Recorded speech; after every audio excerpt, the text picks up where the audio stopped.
Inertia classes के YouTube channel पे आप सभी लोग का स्वागत है। तो चलिए आज हम बात करते हैं क्या 18 फरवरी यानी कल जो एग्जाम होने वाला है उससे जो महत्वपूर्ण क्वेश्चन है साइंस का उस क्वेश्चन को आज हम करवाना चाहते हैं। यानी जो पहला क्वेश्चन है मेरा यहाँ पे, प्रतिबिंब क्या है, यह कितने प्रकार के होते हैं। यानी सबसे पहले हमसे क्या पूछ रहा है, इमेज यानी प्रतिबिंब क्या है।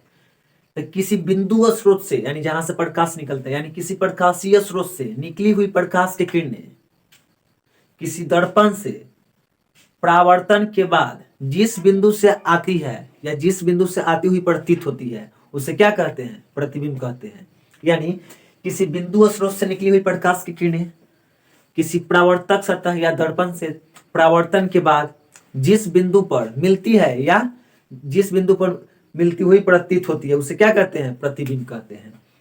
तथा यह कितने प्रकार के होते हैं। तो प्रतिबिंब जो है कितने प्रकार का होता है, दो प्रकार का। पहला है जो क्या है, वास्तविक प्रतिबिंब, और दूसरा है जो क्या है, काल्पनिक प्रतिबिंब। काल्पनिक प्रतिबिंब को आभासी भी प्रतिबिंब के नाम से जानते हैं।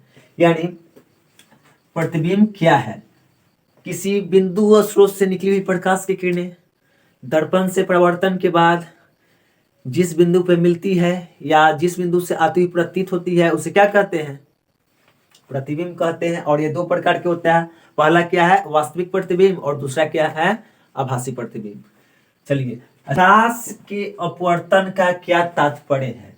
यानी जब प्रकाश की किरणें एक पारदर्शी माध्यम से दूसरे पारदर्शी माध्यम में जाती है तो प्रकाश के किरण के बीच जो मूल रूप से जो विचलित होती है वही क्या है, प्रकाश का अपवर्तन है। जब प्रकाश की किरण एक माध्यम से दूसरे माध्यम में जाती है तो अपने मूल पथ से विचलित हो जाती है, उसे क्या कहते हैं, प्रकाश का अपवर्तन कहते हैं। फिर यहाँ पे है प्रतिरोध क्या है। यानी जब विद्युत धारा का प्रवाह होता है तो आवेशों को रोकने के लिए एक विशेष प्रकार का बल लगता है। यानी ये धारा इस पर जा रहा है तो उसको रोकने के लिए यानी आवेश जो धारा है उसके विपरीत दिशा में जो बल लगता है वही क्या है, प्रतिरोध है, यानी रेजिस्टेंस है। और यहाँ पूछ रहा है प्रतिरोध क्या है तथा इसका ऐसा ही मात्रक क्या होता है। तो प्रतिरोध का ऐसा ही मात्रक क्या होता है, ओम होता है।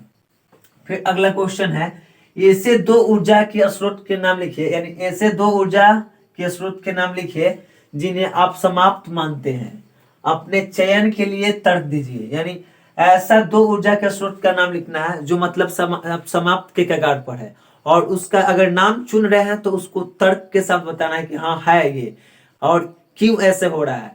तो यहाँ पे इसका जवाब हम क्या दे सकते हैं, ऐसे दो ऊर्जा स्रोतों के नाम क्या क्या, कोयला हो गया, पेट्रोलियम प्राकृतिक गैस हो गया।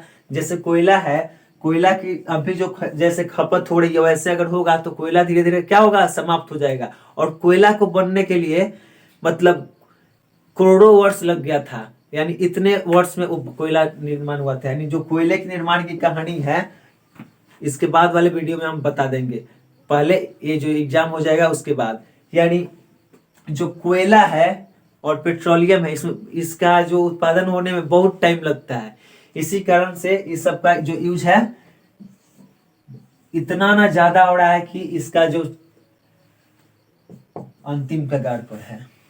तो चलिए अगला जो क्वेश्चन है, विद्युत ऊर्जा स्रोत के नाम लिखिए। यानी विद्युत ऊर्जा स्रोत के नाम लिखिए। तो विद्युत ऊर्जा स्रोत के नाम क्या है, बहती जलधारा, बहता पवन, सौर ऊर्जा, नाभिकीय ऊर्जा, भूतापीय ऊर्जा, महासागरीय तापीय ऊर्जा, ये सब क्या है, विद्युत ऊर्जा के स्रोत है। फिर यहाँ पे है इंद्रधनुष का निर्माण कैसे होता है। यानी इंद्रधनुष का निर्माण कैसे होता है, तो इससे पहले हमको जानना पड़ेगा कि प्रिज्म क्या होता है। जब सूर्य की प्रकाश यानी जब श्वेत प्रकाश की किरण प्रिज्म से होकर गुजरती है, यानी ये प्रिज्म हो गया, ये प्रिज्म हो गया। जब सूर्य की प्रकाश जब प्रिज्म से होकर यानी इसमें जो श्वेत प्रकाश है प्रिज्म से होकर गुजरती है तो ये 7 रंगों में विभक्त हो जाती है। वैसे ही बारिश की जो बूंद होती है, जो बारिश की छोटी छोटी बूंद होती है वो क्या होता है, प्रिज्म की तरह व्यवहार करता है। यानी जो प्रकाश की बूंदे जो बारिश की बूंदे है वो क्या होता है, प्रिज्म की तरह कार्य करता है। तो बारिश की जो ये बूंद हो गई, इससे जो श्वेत प्रकाश पड़ता है, प्रकाश की किरण, वो क्या करता है, प्रकाश की जो वर्षा की जो बूंदे है इसको 7 रंगों में विभक्त कर देती है और यहाँ पे एक पट्टी का निर्माण होता है, वही पट्टी को हम क्या बोलते हैं, इंद्रधनुष बोलते हैं। ऐसे ही इंद्रधनुष का निर्माण होता है। तो चलिए आज के लिए इतना ही काफी है और अच्छे से एग्जाम देख रहा